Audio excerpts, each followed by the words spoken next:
Hola, soy Julio C. Páez y les doy la bienvenida al capítulo número 52 de Las palabras clave.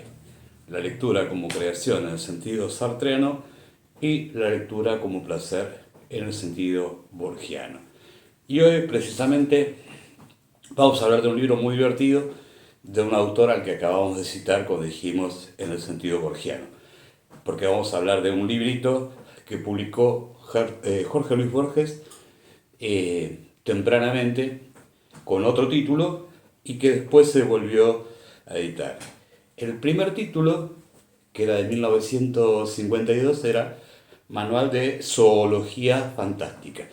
Después tuvo una reedición en los años 70 y tomó el nombre, o le dieron el nombre, cambiaron el nombre por El libro de los seres imaginarios. O sea, lo firma Jorge Luis Borges, pero lo hizo con Margarita Guerrero. Ese manual de zoología fantástica es un libro, dije ante todo, muy divertido porque nos habla de las entidades imaginarias que creó la imaginación, no solamente literaria, sino también religiosa de todo el mundo. Está bien si tiene un rasgo un poquito eurocéntrico, pero inclusive en el prólogo se anima a aquellos que tengan información sobre seres imaginarios de otras regiones del mundo que no tengan como centro Europa, también lo remitan a los autores. Estos seres imaginarios habitan toda la geografía literaria de Occidente. Un ejemplo básico, en las obras de Harry Potter aparece un ser imaginario citado acá, por ejemplo el basilisco, ¿sí? O en la obra de Tolkien, que había tomado elementos de la mitología nórdica, aparecen con su impronta, con su interpretación, los elfos, los trolls, los orcos, ¿sí? Directamente Marvel, por ejemplo, ha producido una historieta que tiene como personaje a Thor y a todos los dioses de la mitología nórdica. O sea, y además no solamente las imágenes inclusive religiosas, por ejemplo, en el infierno que describe Dante en el primer tomo de la comedia o la Divina Comedia, que es precisamente el infierno, aparecen centauros, aparecen minotauro, aparecen las arpías, o sea, son elementos de la mitología griega y después retomados por los latinos que a su vez conformaban el imaginario de la imaginación, valga la redundancia, medieval que utiliza Dante al referirnos su recorrido por el infierno, conducido en esa etapa por el poeta clásico Virgilio, autor de la Eneida, que a su vez toma elementos de la Ilíada, la Odisea y algunos textos de Hesíodo y otros autores clásicos, nacidos antes de Cristo y también algunos con posterioridad al nacimiento de Jesucristo. Van a ver que el libro es muy divertido y que en realidad también no solamente es divertido, sino que también da elementos porque nosotros los podemos recrear si nos proponemos escribir, es como un catálogo de seres imaginarios que podemos utilizar. Por ejemplo, el doppelganger o el doble es una figura que aparece en un cuento de Edgar Allan Poe, William Wilson, que viene de una tradición germánica también, o de la tradición judeocristiana o específicamente hebrea. Vamos a dar algunos ejemplos de esos seres imaginarios, pero antes vamos a leer un pedacito, un fragmento del prólogo original del libro de los seres imaginarios de 1967. Y dice el prólogo: el nombre de este libro justificaría la inclusión del príncipe Hamlet, del punto, de la línea, de la superficie, del hipercubo, de todas las palabras genéricas y tal vez de cada uno de nosotros y de la divinidad. En suma, casi del universo. Nos hemos atenido, sin embargo, a lo que inmediatamente sugiere la locución seres imaginarios. Hemos compilado un manual de los extraños entes que ha engendrado a lo largo del tiempo y del espacio la fantasía de los hombres. Y acá habla también, y eso es interesante, porque habla de los seres soñados por los hombres en forma individual o en forma colectiva. O sea, en forma individual cuando se puede identificar al autor de la creación ficcional. Pero después, obviamente, que no podemos dar cuenta de que Homero haya imaginado a Aquiles, a Ulises, al caballo de Troya, a la misma Troya, a París, a la bella Helena, etc. Entonces combinan aquellos seres imaginarios creados por autores identificados e individualizados y otros que forman parte de una tradición. Esta es muy interesante. Un animal soñado por Kafka. Es un animal con una gran cola, de muchos metros de largo, parecida a la del zorro. A veces me gustaría tener su cola en la mano, pero es imposible. El animal está siempre en movimiento, la cola siempre de un lado para el otro. El animal tiene algo de canguro, pero la cabeza chica y oval no es característica y tiene algo de humana. Solo los dientes tienen fuerza expresiva, ya los oculte o los muestre. Suelo tener la impresión de que el animal quiere amaestrarme. Si no, ¿qué propósito puede tener retirarme la cola cuando quiero agarrarla? Y luego, esperar tranquilamente que ésta vuelva a atraerme y luego volver a saltar. Esto lo imaginó el gran Franz Kafka. Hay, y es abundante, y todavía conocemos poco en Occidente de la tradición mítica china, que es muy rica en elementos ficcionales y en seres imaginarios.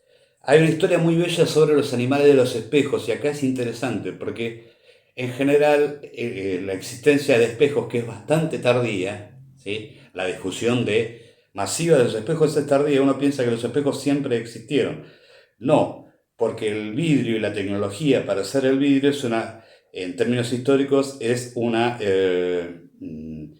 invención que data de fines de la Edad Media, en la Baja Edad Media y fundamentalmente a partir del Renacimiento europeo. El vidrio, uno puede decir, pero existían otras superficies bruñidas que daban al reflejo. Bueno, sí, obviamente, pero que no tenían un uso generalizado, en el sentido de puede haber espejos de cobre o de cualquier otro material que bruñido reflejara la imagen. O bueno, el mito de Narciso, el reflejo típico de tantos poemas, de tantas historias, el reflejo en el agua calma de un arroyo, fundamentalmente, y de una laguna, no del mar, porque no se puede encontrar reflejos en el mar ni en un río turbulento, tiene que ser un río que descienda muy lentamente hacia su desembocadura para que uno pueda ver el reflejo, el propio reflejo o el reflejo de alguna cosa. Fundamentalmente los lagos se prestan a eso, lagos y lagunas. Esta historia es. Y aparte hay otra cuestión. Tanto Borges tenía cierta sensación de desagrado frente al espejo. Le daban cierto horror los espejos, y no es el único autor que confiesa este temor. Nosotros tomamos una tradición que cita Borges, china, que habla de los animales que habitan los espejos. Y dice así: en aquel tiempo el mundo de los espejos y el mundo de los hombres no estaban como ahora incomunicados. Eran además muy diversos. No coincidían ni los seres, ni los colores, ni las formas. Que esto también es un procedimiento bastante utilizado en la narrativa, el hecho de que la imagen no repita exactamente a la persona que se presenta frente al espejo, o que tenga un pequeño delay, o que haga un gesto de más. O sea, que el reflejo no siga fielmente al original. O sea, es una idea muy utilizada en la narrativa. Una noche la gente del espejo invadió la tierra. Su fuerza era grande, pero al cabo de sangrientas batallas las artes mágicas del emperador amarillo prevalecieron. Este rechazó a los invasores, los encarceló en los espejos y les impuso la tarea de repetir, como en una especie de sueño, todos los actos de los hombres. Los privó de su fuerza y de su figura, y los redujo a meros reflejos serviles. Un día, sin embargo, sacudirán ese letargo mágico. El primero que despertará será el pez, uno de los animales simbólicos chinos. En el fondo del espejo percibiremos una línea muy tenue y el color de esta línea será un color no parecido a ningún otro. Después irán despertando las otras formas. Gradualmente diferirán de nosotros. Gradualmente no nos imitarán. Romperán las barreras de vidrio o de metal y esta vez no serán vencidos. Antes de la invasión oiremos desde el fondo de los espejos el rumor de las armas. Una muy buena historia, y aparte acá está la genialidad de Borges, ¿no? Porque, bueno, le da una forma narrativa atractiva para nosotros. Es decir, bueno, toma diferentes elementos y está tan bien contado que genera esa sensación de inquietud de aquello que nos está acechando detrás de cada espejo y que algún día irrumpirá en el mundo de lo original. No digo lo real, porque en ese sentido los animales del espejo son reales, pero están cautivos por orden del emperador amarillo. Cuando terminen con ese cautiverio, la realidad que está detrás del espejo va a venir a invadir nuestro mundo de piezas originales, que no son reflectivos, o que al menos no lo sabemos, si no estamos reflejando a alguien y no habitamos nosotros otra parte del espejo. Vamos a hablar en general, cuando uno habla de los brownies se hablan de una galletita, un bizcocho de chocolate pequeño, un bizcochuelo generalmente de chocolate, por eso se dice los marroncitos, ahí la traducción literal. Pero en realidad son figuras de la mitología celta. Los brownies son hombrecitos serviciales de color pardo, del cual han tomado su nombre. Suelen visitar las granjas de Escocia y durante el sueño de la familia colaboran en las tareas domésticas. El escritor Robert Louis Stevenson, el autor, entre otras cosas, pero más conocida, La Isla del Tesoro y Dr. Jekyll, Mr. Hyde, ese Robert Louis Stevenson, afirmó que había adiestrado a sus brownies en el oficio literario. Cuando soñaba, estos le sugerían temas fantásticos, por ejemplo, la extraña transformación del Dr. Jekyll en el diabólico Sr. Hyde. O sea, que le creamos o no, Robert Louis Stevenson creía que sí, efectivamente, los brownies venían a ellos en sueños y les dictaban o les sugerían argumentos de algún tipo de narración, ya fuera un cuento o una novela. Bueno, después aparece el cancerbero, que en teoría es ese, que también aparece, lo toma Dante en la Divina Comedia, que aparece acá en la Teogonía de Hesíodo y que es el guardián de una de las puertas del Hades, del mundo de los muertos de la tradición griega, y que es un perro gigantesco que algunas veces tiene 2, 3, 4 cabezas. Eso varía, depende de las fuentes, porque no eran seres fijados definitivamente, no había un creador individual, en este caso forman parte de una tradición, y lo que hay es que cada uno de los autores va modificando esa tradición y entonces hasta cambian las características físicas del ser imaginario. Aparece también el centauro y acá Borges cita a Plutarco y dice algo muy interesante. Plutarco refiere humorísticamente que uno de los pastores de Periandro, déspota de Corinto, le trajo en una bolsa de cuero una criatura recién nacida que una yegua había dado a luz y cuyo rostro, pescuezo y brazos eran humanos y lo demás equino. Lloraba como un niño y todos pensaron que se trataba de un presagio espantoso. El sabio Tales lo miró, se rió y dijo a Periandro que realmente no podía probar la conducta de sus pastores. El chiste es aludir a la zoofilia que supuestamente ejercían los pastores de Periandro para que dieran lugar al nacimiento de un ser que era mitad hombre, mitad caballo. Y respecto de los dragones, hay algo muy interesante. La idea del dragón que tenemos nosotros es el dragón de Occidente, que tiene determinadas características que aparecen, por ejemplo, en mitos o en creencias religiosas como el combate de San Jorge con el dragón, y después repetida a lo largo de muchos cuentos, muchas películas de animación o muchas miniseries como por ejemplo Juego de Tronos, que en realidad era Canción de Hielo y Fuego en el título original, y después aparecen los dragones, o sea, Martin toma la tradición occidental de los dragones como factores como armas de guerra, ¿no? Pero difiere mucho el dragón en Occidente del dragón chino. El dragón chino tiene otras características, ¿sí? Pero aparecen en las dos tradiciones, la tradición de Occidente y la tradición china, y toman el mismo nombre pero con características diferenciadas. En general acá se utilizó, acá digo en Occidente, en lo que formamos parte de la cultura occidental, al dragón también es como una representación de la serpiente, y la serpiente siempre alude a el demonio, a Satán, ¿sí? Bueno, de ahí la lucha de San Jorge venciendo al dragón.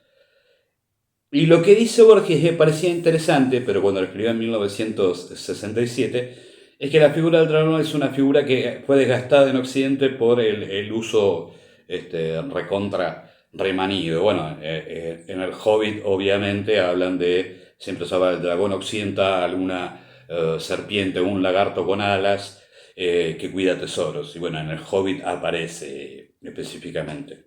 Siempre recordar que originariamente el Hobbit, que fue publicado en 1937 por Tolkien, él lo pensó como una historia para niños, ¿sí? Después va a escribir a partir de, a comienzos de la Segunda Guerra Mundial, va a empezar con la saga del Señor de los Anillos, que tiene otro carácter diferente completamente de el Hobbit, que era más bien una historia fundamentalmente para sus hijos, una historia de enanos, de elfos y demás. Y cuando uno ve, por ejemplo, la figura de los elfos, si uno lo leyera, no lo vamos a hacer ahora,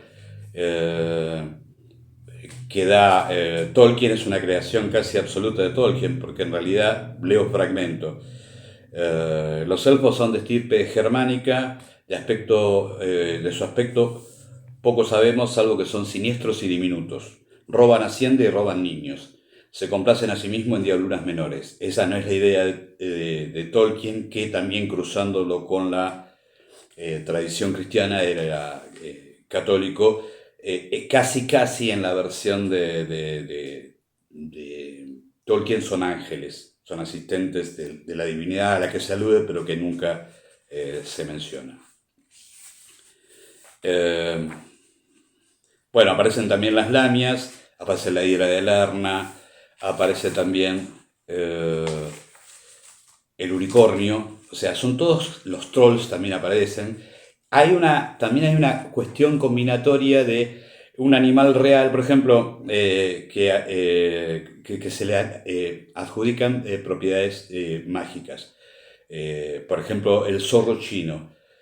El zorro chino no es el zorro que nosotros, no es el justiciero que va de negro por las noches, popularizado por Walt Disney Productions, y que tiene una doble personalidad y que está en contra de los malvados, del Capitán Bonaterio, del águila, del que fuere. No, el zorro chino es un animal mágico y maravilloso y taimado.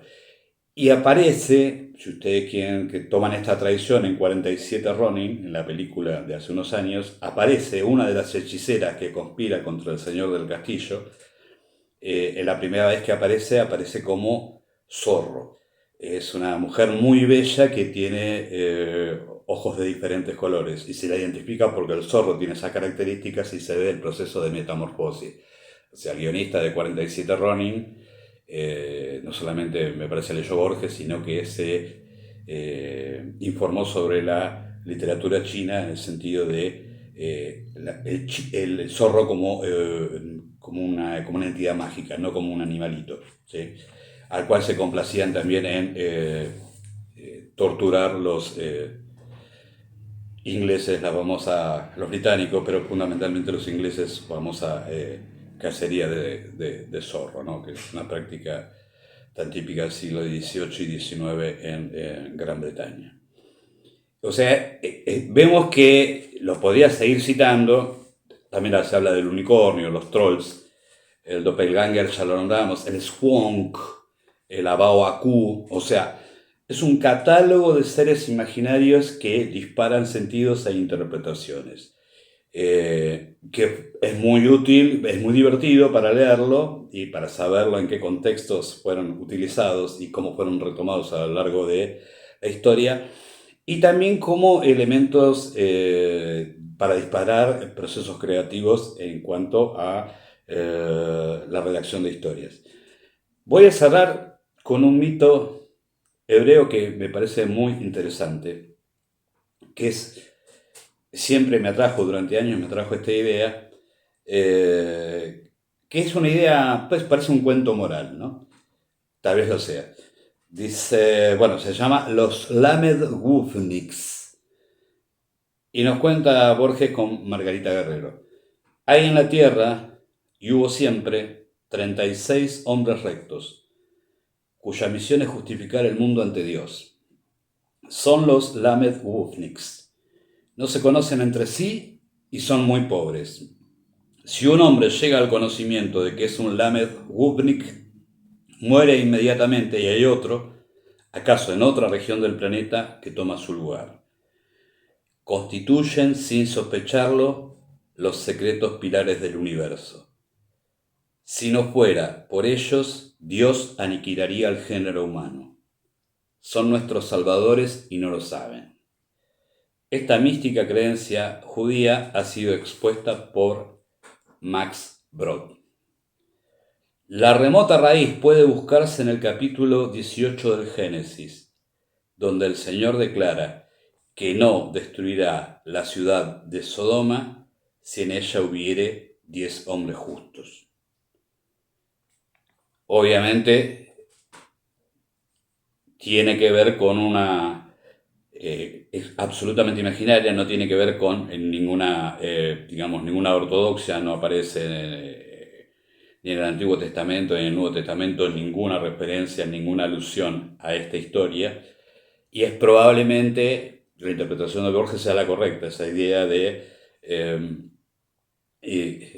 qué hubiera sido, cuál hubiera sido el mínimo necesario de bondad humana para que ese Dios vengativo e irascible del Antiguo Testamento no aniquilara ni a Sodoma ni a Gomorra.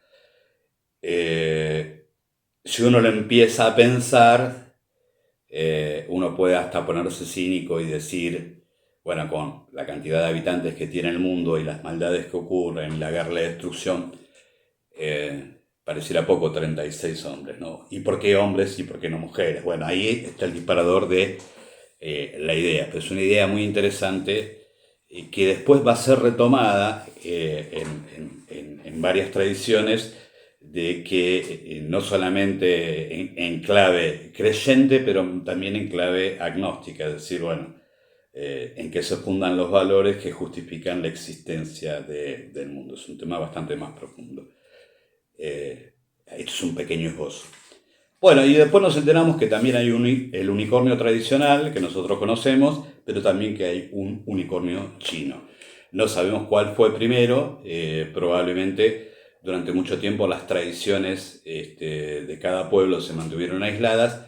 Hay en este libro, por ahí ya lo dije al empezar, que faltarían más tradiciones africanas por un lado, y más tradiciones de la América anterior a la llegada de los europeos.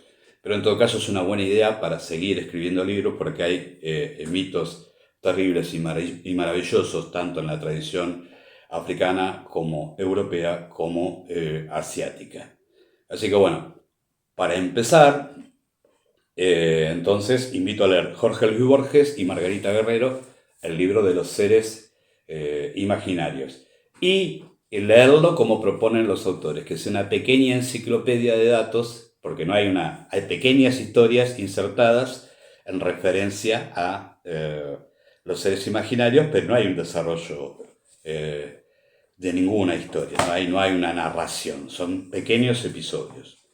Y vamos a saber entonces cómo Rowling, de dónde sacó Rowling los basiliscos y algunos otros seres imaginarios que aparecen, por ejemplo, en Harry Potter, de Tolkien, donde extrajo esos mitos que utiliza, hasta de Dante, cuáles son varios, de dónde sacó varios de los demonios, de las figuras infernales que aparece en el primer episodio de la Divina Comedia, precisamente Inferno.